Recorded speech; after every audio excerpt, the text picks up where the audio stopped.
राधे कृष्ण आप सभी को। मोक्षदा एकादशी का तात्पर्य है मोह का नाश करने वाली, इसलिए इसे मोक्षदा एकादशी कहा गया है। द्वापर युग में इसी दिन भगवान श्री कृष्ण ने कुरुक्षेत्र में अर्जुन को गीता का ज्ञान दिया था। अतः इस दिन गीता जयंती भी मनाई जाती है।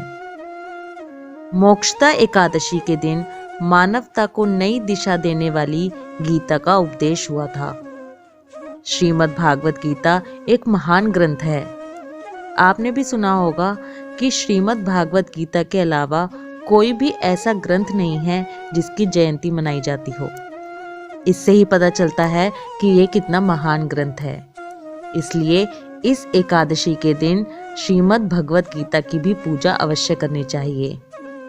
गीता के कुछ अध्याय अवश्य पढ़ने चाहिए, या फिर इस दिन से गीता के अध्याय पढ़ना शुरू करके उसको थोड़ा थोड़ा करके आप रोज पढ़ सकते हैं। श्रीमद् भागवत गीता के सभी 18 अध्याय शुद्ध हिंदी में हमारे चैनल पर ऑलरेडी हैं, जिसका लिंक आपको डिस्क्रिप्शन और आई बटन पर मिल जाएगा। श्रीमद् भागवत गीता के पढ़ने से अज्ञानता दूर होती है। मनुष्य का मन आत्मज्ञान की ओर अग्रसर होता है।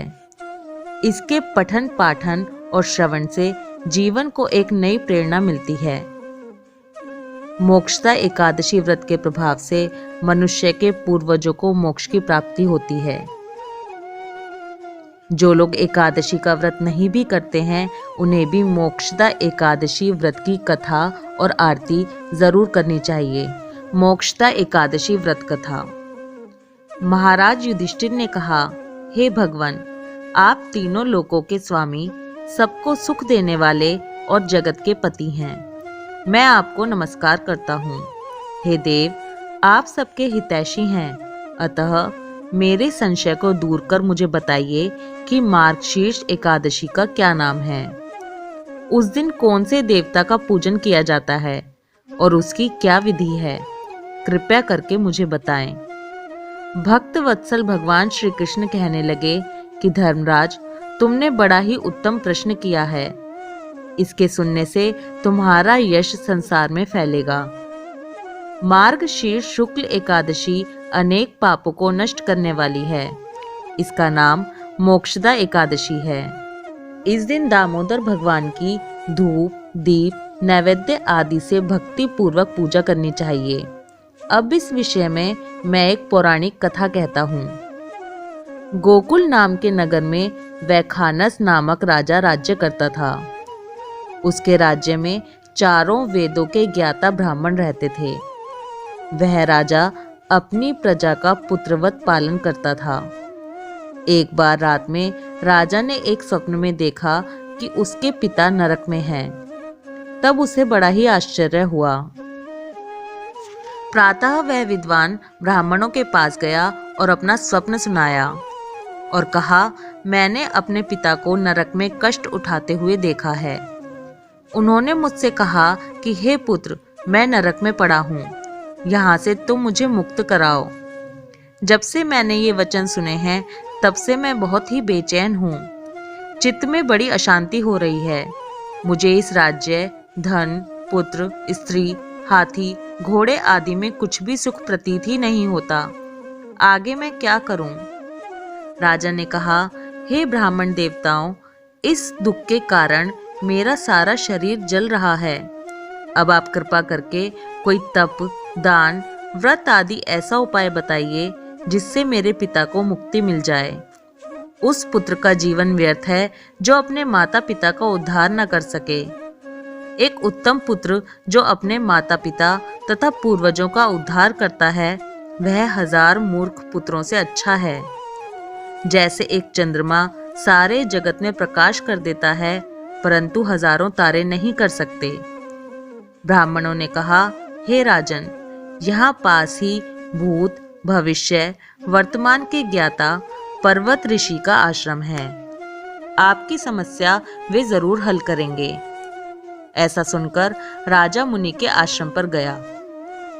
उस आश्रम में अनेक शांत चित्त योगी और मुनि तपस्या कर रहे थे। उसी जगह पर्वत मुनि बैठे थे। राजा ने मुनि को साष्टांग दंडवत किया। मुनि ने राजा से सांगोपांग कुशल पूछी। राजा ने कहा कि महाराज, आपकी कृपा से मेरे राज्य में सब कुशल हैं, लेकिन अकस्मात मेरे चित्त में अत्यंत अशांति होने लगी है। ऐसा सुनकर पर्वत मुनि ने आंखें बंद की और भूत विचारने लगे। फिर बोले, हे राजन, मैंने योग के बल से तुम्हारे पिता के कुकर्मों को जान लिया है। उन्होंने पूर्व जन्म में कामातुर होकर एक पत्नी को रति दी, किंतु सोत के कहने पर दूसरी पत्नी को ऋतु दान मांगने पर भी नहीं दिया। उसी पाप कर्म के कारण तुम्हारे पिता को नरक में जाना पड़ा। तब राजा ने कहा, इसका कोई उपाय बताइए। मुनि बोले, हे राजन, आप मार्गशीर्ष एकादशी का उपवास करें और उस उपवास के पुण्य को अपने पिता को संकल्प करके दें। इसके प्रभाव से आपके पिता की अवश्य नरक से मुक्ति होगी। मुनि के ये वचन सुनकर राजा महल में आया और मुनि के कहने के अनुसार कुटुंब सहित मोक्षदा एकादशी का व्रत किया। इसके उपवास का पुण्य उसने पिता को अर्पण कर दिया। इसके प्रभाव से उसके पिता को मुक्ति मिल गई और स्वर्ग में जाते हुए वे पुत्र से कहने लगे, हे पुत्र, तेरा कल्याण हो। यह कहकर वह स्वर्ग को चले गए। कथा सुनाने के बाद श्री कृष्ण बोले, मार्गशीर्ष मास की शुक्ल पक्ष की मोक्षदा एकादशी का जो व्रत करते हैं, उनके समस्त पाप नष्ट हो जाते हैं। इस व्रत से बढ़कर मोक्ष देने वाला और कोई व्रत नहीं है। इस कथा को पढ़ने या सुनने से वाजपेयी यज्ञ का फल मिलता है। यह व्रत मोक्ष देने वाला तथा चिंतामणि के समान सब कामनाएं पूर्ण करने वाला है। बोलो श्री कृष्ण भगवान की जय, दामोदर भगवान की जय, श्रीमद् भगवत गीता की जय। राधे कृष्णा।